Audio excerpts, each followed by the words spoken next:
Good evening, I'm Stephanie Stack. And I'm Carrie Seibel. Here's what's coming up next on Panthervision. Controversy continues within the Student Association as investigations move forward. Feeling under the weather? Flu shots are not the only vaccine you may want this year. He's making a list and checking it twice. The man in the red suit comes to campus. Oh my goodness. All that and more coming up on UW-M Panthervision.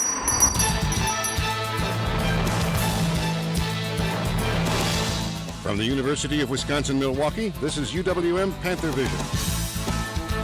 A weekly newscast reported, written, and produced by students in the Department of Journalism and Mass Communication.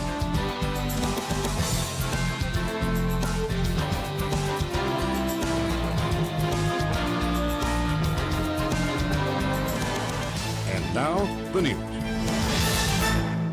Good evening. More details tonight about investigations into the UW-M Student Association. As we told you last week, at least 3 SA members are being investigated for misconduct. John Parnan joins us now with the latest. John? Thanks, Carrie. Student Association President Alex Coastal resigned from his position at an emergency Senate meeting last night. His roommate and vice chair of the Senate Oversight and Rules Committee, David Sadhu, announced his resignation immediately after Coastal. Coastal, who was under investigation by both the university and SORC, said he will be joining the National Guard with Sadhu at the end of the semester. During Coastal's speech, he said he was leaving because the Student Association had made him a scapegoat. Coastal then appointed as Chief of Staff Angela Lang to be the new vice president, which the Senate approved decisively. Because there will be no president at 6:30 tonight when Coastal's resignation becomes official, Lang will automatically move to fill Coastal's former position. Back to you, Carrie and Stephanie. Thanks, John. The investigation into Coastal and Sadhu comes on the heels of a survey of SA members about office climate. The survey was conducted by the Senate Oversight and Rules Committee called SORC.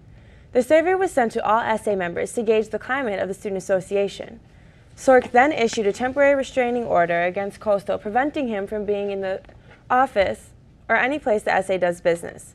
In addition to internal SA investigation, the university has launched at least 3 separate investigations into activities of the Student Association members.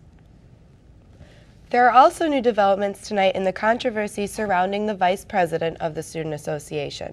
Brent Johnson was arrested in connection with allegations of sexual assault and has now resigned from the Student Association. Panthervision's Matthew Cash has details. The UW-M campus is a hectic place right now, but not because final exams are around the corner. Investigations are ongoing in the Student Association for allegations of sexual assault, misconduct, and other activities by some of its members. SA member Rick Banks says that officials are responsible for their actions. It's very surprising, but due diligence will be done and officials will be held to the highest standards of accountability. Former SA Vice President Brent Johnson was accused of sexual assault, but charges were dropped due to lack of evidence. However, both Johnson and the victim were in attendance for the injunction hearing of a harassment restraining order. The decision made at the Milwaukee courthouse gives the petitioner a 2-year restraining order against Brent Johnson.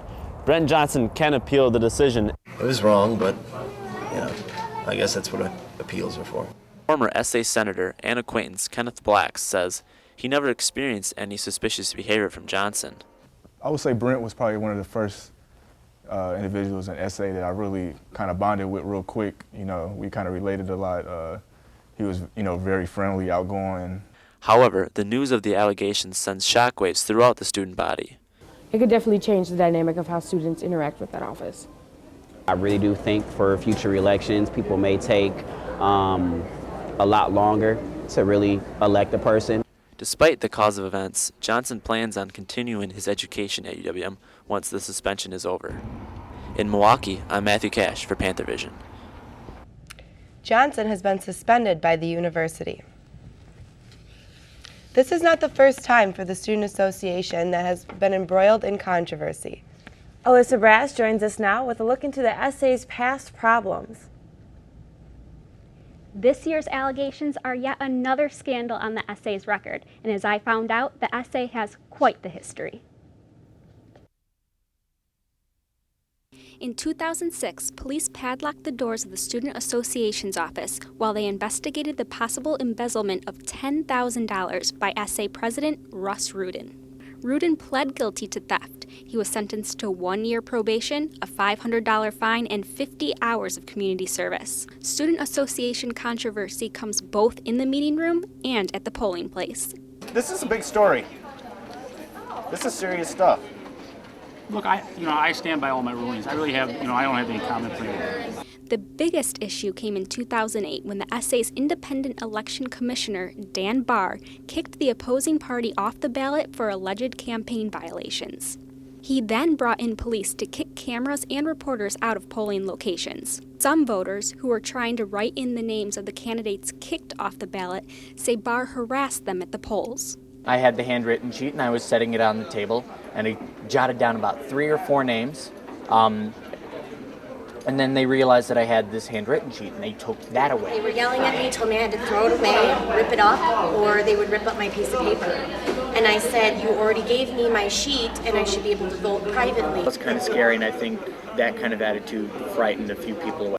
Then, when the opposing party appealed the decision to remove them from the ballot, Barr tried to bar cameras from that hearing as well. I have copies. I'm not going to be allowing cameras in this hearing, guys. Sorry. Why not? I'm not impressed with your conduct recently. I'm just not going to be allowing it. We have rights. I'll call security. Sorry. This Wisconsin open meeting law. We have any right as any member of the public to be here. This is the IEC hearing. Okay. Well, Dan, we have any right to be here. If you want to call someone, go ahead. You can be here, but I'm not having cameras. More homework. We're just filming this open meeting. We have any right to be here, just like anyone from the public. He has no right to kick us out. That's according to the Wisconsin state statute. This is a reservable space. That has no effect. A lot of open meetings are in reservable spaces. Guess I gotta talk to my boss on. I'm not sure exactly. Alyssa, was Barr successful in preventing cameras from attending the hearing? Not exactly. The camera stayed, and the UWM Post and Panthervision actually filed an open meetings complaint with the Attorney General's office. So no, not. Wasn't there a time when the SA attempted to silence their critics? Yes, and that was the most drastic. That was when the SA attempted to pass the SA Sedition Act of 2008, which would have given them the right to sue those who libeled or slandered against them under their definition, of course. Luckily, the current president at that time vetoed the Sedition Act. Okay, Thank you, Alyssa. Thank you. A UW-Stevens Point assistant professor is under investigation for allegedly punching a student. The student claims the professor punched him 3 to 5 times while sitting on a bus during a field trip. The case is currently being investigated by the Lincoln County Sheriff's Department. The student has filed for a temporary restraining order. Virginia Tech is once again in the news for a shooting on campus. A police officer was shot and killed at a campus parking lot. The gunman then took his own life. The campus was put in lockdown soon after. 5 years ago, Virginia Tech was the scene of the deadliest school shooting in the U.S. history. That incident drew support for the victims from all over the country, including here at UWM. 33 people died in that shooting, including the gunman. Hundreds of Chinese students could be enrolling at UWM in the future, thanks to a recruiting agreement. Chancellor Michael Lovell reached the agreement while in China last week. The agreement aims to increase UWM's international profile throughout China.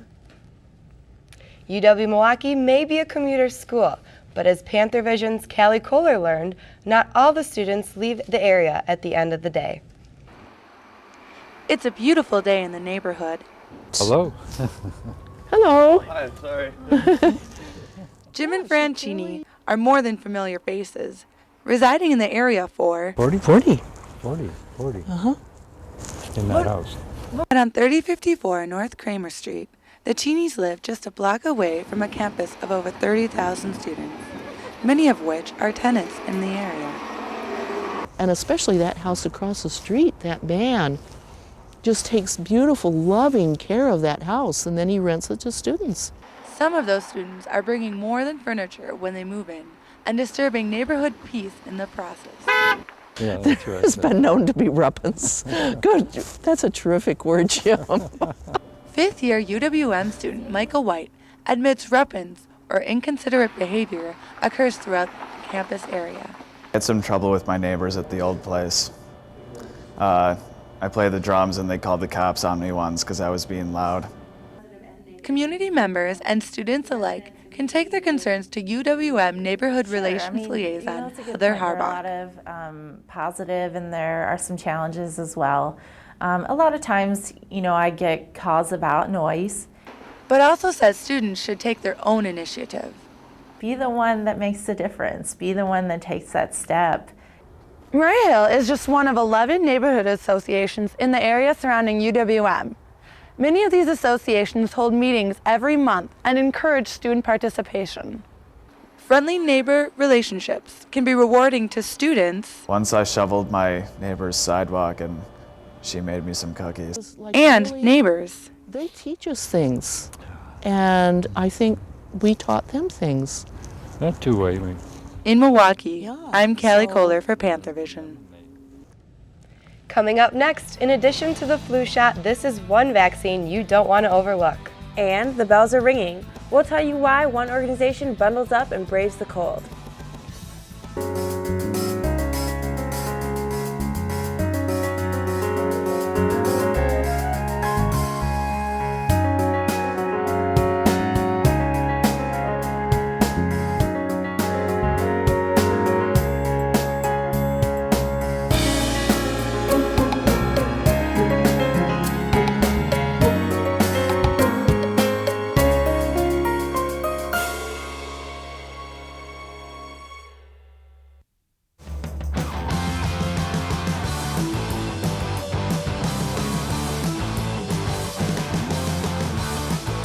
This is where powerful ideas lead to proven results.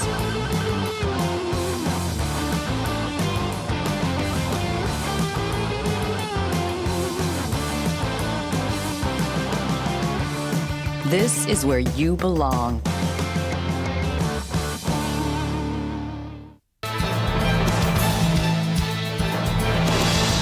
Thanks for watching UWM Panthervision, judged Best Student Newscast by the Northwest Broadcast News Association. Panthervision is produced by students in the Department of Journalism and Mass Communication in association with Milwaukee Area Technical College.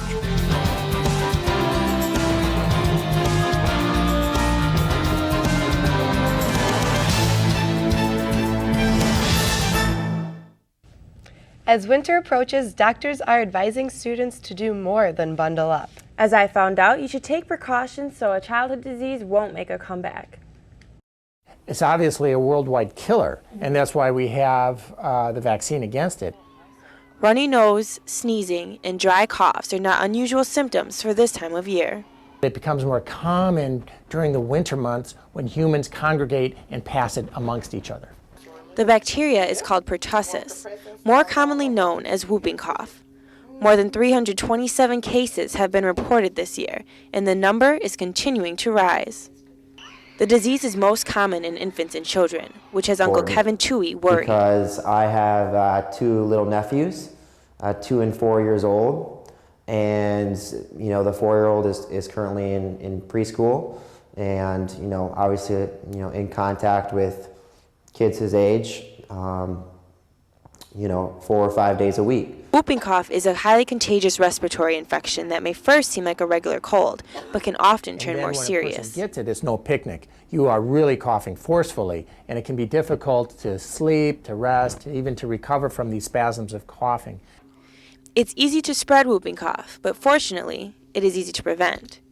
The vaccine is known to be very effective, but the key is to get all 5 doses as an infant and toddler, and then to follow with a booster shot every 10 years after the age of 12. Year after year, we have to make sure that the children are immunized properly. So it's a serious virus, and I would hope that parents out there would seriously consider having their children vaccinated. The Norris Health Center does not offer the vaccines free of charge. However, various clinics throughout Milwaukee do. The end of the semester means graduation time for many students. UWM's graduation will be held on Sunday, December 18th at 2 p.m. at the U.S. Cellular Arena. The ceremony is held for all bachelor's, master's, and doctoral candidates. Arena doors open at 1 and no tickets are required. Seating is done on a first-come, first-served basis. The semester is almost over, but another one is just around the corner. Steve Ball tells us how MATC students are getting prepared. With finals just around the corner, the semester is quickly coming to a close. Now, while students are rushing to study for their tests, they shouldn't forget to meet with their advisors and register for classes. I sat down with Walter Lanier to talk about the importance of meeting with your advisor. The advisor's job is to help the student see the path to get there. What are the appropriate steps? What are the appropriate classes? Perhaps considering what's going on in the student's life at that time so that they have a clear path to their academic success. Meeting with an advisor isn't the only thing that's important. Registering early is equally beneficial. The other practical reality is scheduling. I remember from years ago when I was in school when you could get into long lines if you were at the back of the line. Some of the primetime classes or the better professors or the time to fit into your work schedule, particularly at a community college where we have a lot of working students. Getting in early gives you an opportunity to get those classes that you want and need and that will fit into your schedule. Head on over to matc.edu, and after a few short clicks, you'll be on your way to getting all the classes you want. Reporting for MATC, I'm Steve Ball. You can find out more information about the registration by going to the MATC website. You know it will come eventually, and UWM is gearing up for it. As I found out, the cruise ground is ready and waiting for the first big snowstorm. And usually winters on campus look like this. But is a hat and gloves all we're going to need? Living in Wisconsin, you're most likely to own a shovel, even though we haven't had a whole lot of snow this season. UWM's grounds has plenty of shovels for their crew, and they also have bigger and better things to help us take care of the snow this season. We actually start getting ready for winter in August and September. Dennis started working with the UWM grounds crew 27 years ago. We've got a snow blower on this end. We've got a couple of snow plows, buckets, snow buckets. And with over 10 miles of sidewalks. They're going along and all of a sudden your feet aren't there anymore and down you go. But grounds has it under control with plenty of sand and salt. We get here early in the morning. We start in the parking lots and the driveways before the cars come in. And while students are comfy and cozy during their break, plowers like Benji remain on call. I was home watching a Rose Bowl game on TV, and a co-worker called and said, "What are you doing?" I said, "I'm in my PJs." He said, "Can you come in and salt?" He said, "Yeah, I salt on campus." In Milwaukee, I'm Carrie Seibel for Panthervision. Now we're waiting for it to snow. Chris Nelson is here now with weather. Hi, Chris. Hi, Chris. Hey guys, how we doing?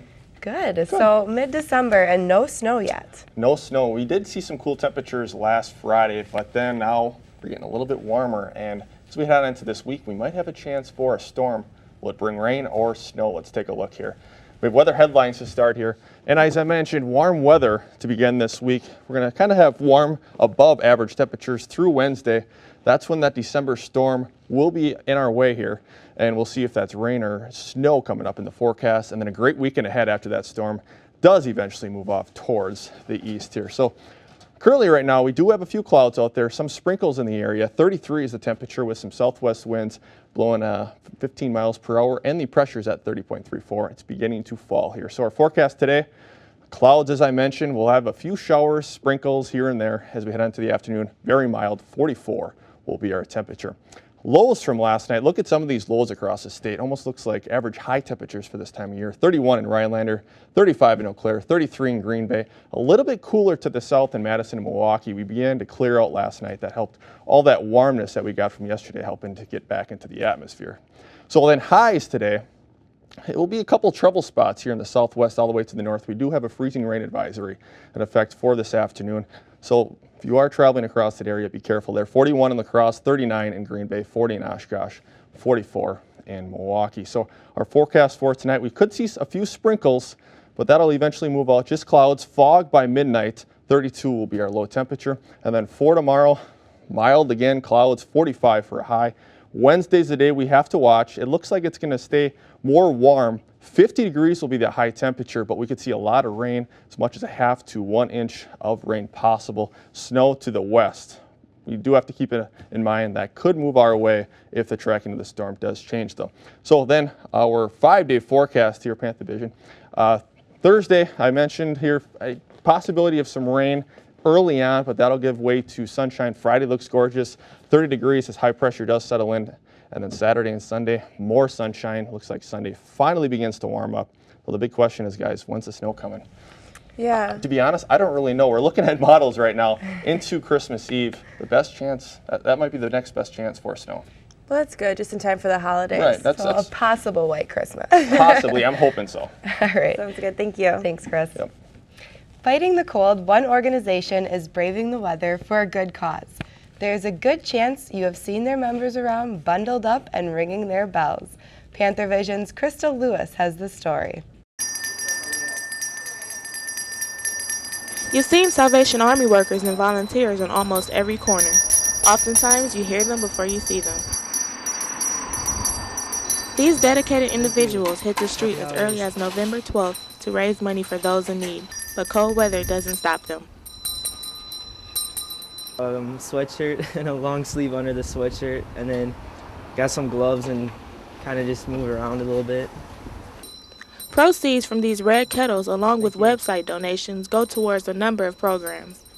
The Salvation Army serves over 200,000 people during the holiday season. Toys for Tots, along with homeless services that aid in emergency housing, is in part funded by these donations.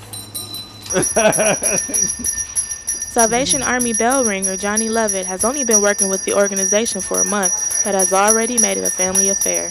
Yeah, my sons, they work too for the Salvation Army Village. Lovett says he enjoys this job a lot more than his previous one and enjoys hearing stories that people have to tell.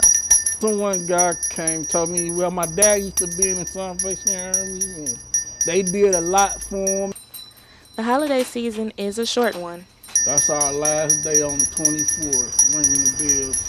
The red kettle season may be ending, but Lovett plans to continue working with the Salvation Army. He even promised his supervisor, Captain Steve. He asked me, you gonna be with us until the end? I said, yeah, as long as you don't get rid of you. He said, I ain't gonna get rid of you. Just do good for me. I said, okay. In Milwaukee, I'm Crystal Lewis for Panthervision. Coming up, the awards are pouring in for some Panther athletes. Plus, Santa stops at UW-M? All that and more coming up.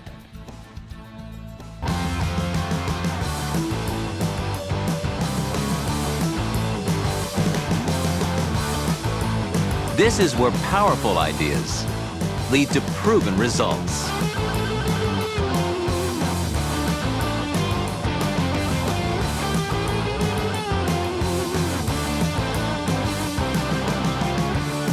This is where you belong.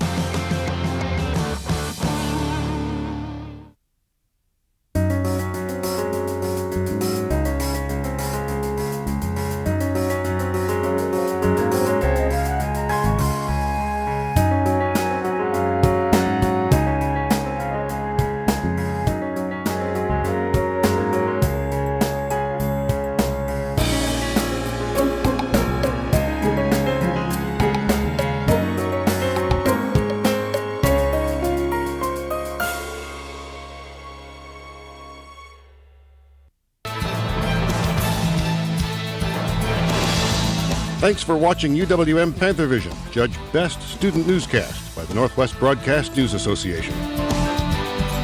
Panthervision is produced by students in the Department of Journalism and Mass Communication in association with Milwaukee Area Technical College.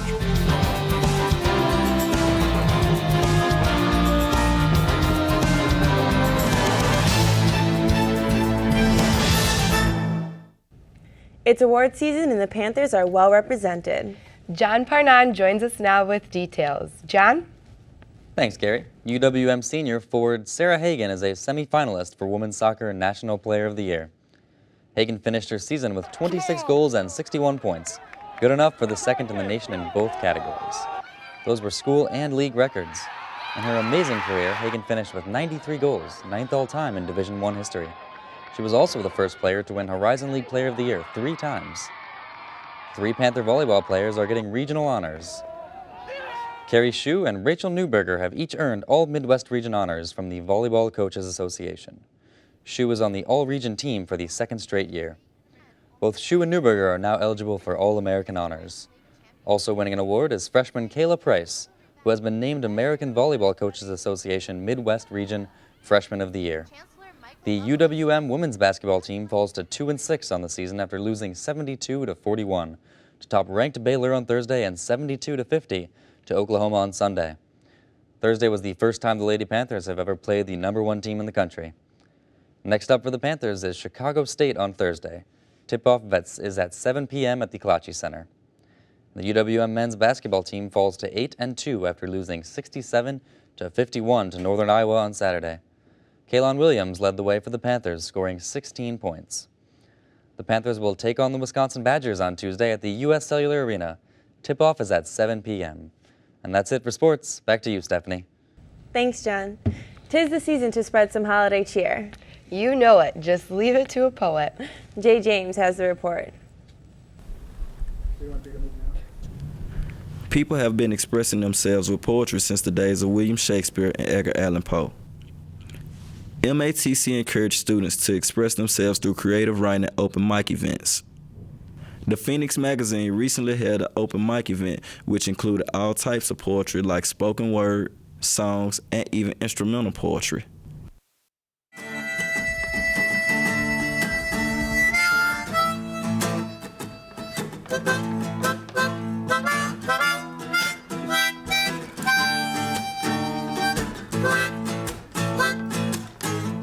I'm writing this on the inside of you from the inside of me. And it's the same smell from yesterday. Stop throwing me under the bus, and I won't keep getting out. And when our problem she subsides, I actually handle attention that cats provide. And not my biz, I know I'm not a whiz, but I was curious to know just how her mind is. I had such a good time that I stepped behind the mic and joined in the fun myself. Man, I want you to know where I'm coming from, so I hope you understand. I want you to know where I'm coming from, so baby, stick that plan, because I want you. Reporting from MATC, I'm Jay James. The holidays are coming early for children around UWM. And it isn't just one holiday they're celebrating. John Parnon has the story. Some experts say that Christmas is all about planning ahead. So I'm gonna ask for a couple Amazon gift cards so I can decide myself. So UWM is starting the festivities early with the 37th annual Children's Holiday Celebration. So we have a face painting table and volunteers paint faces. We have a piñata table where children decorate different components and then display it on the piñata, which is also connected with one of our stage performers, which was Milwaukee Quattro Orchestra. Rebecca Grassel has been organizing the celebration for the last 7 years. I love watching the children get really excited. But Santa isn't the only holiday hero on display. Shaolin Boxing's Lion Dance is bringing the Chinese New Year to the main stage.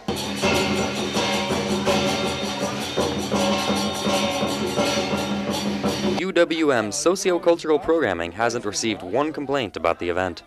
We really try to change it up every year, so I think that really keeps it fresh for people to see a different perspective and to see something new. But Rebecca hears from its supporters every year. Much more and fun, an absolute blast! In Milwaukee, I'm John Parnon for Panthervision. Grassel says about 250 people turned out for the event on Saturday. That's our report for tonight. Thanks for joining us. You can watch UWM Panthervision anytime on Time Warner's Wisconsin On Demand, Channel 411. You can also see us on Time Warner Channel 14 and AT&T U-verse Channel 99 at 5 o'clock on Wednesdays and Fridays. This is our last newscast of the semester, and we'd like to thank our studio crew for the great work they've done for us all semester. They're all students in MATC's television and video production program, and they make us look good every week. Panthervision will return in March. Thanks for watching and have a great holiday season.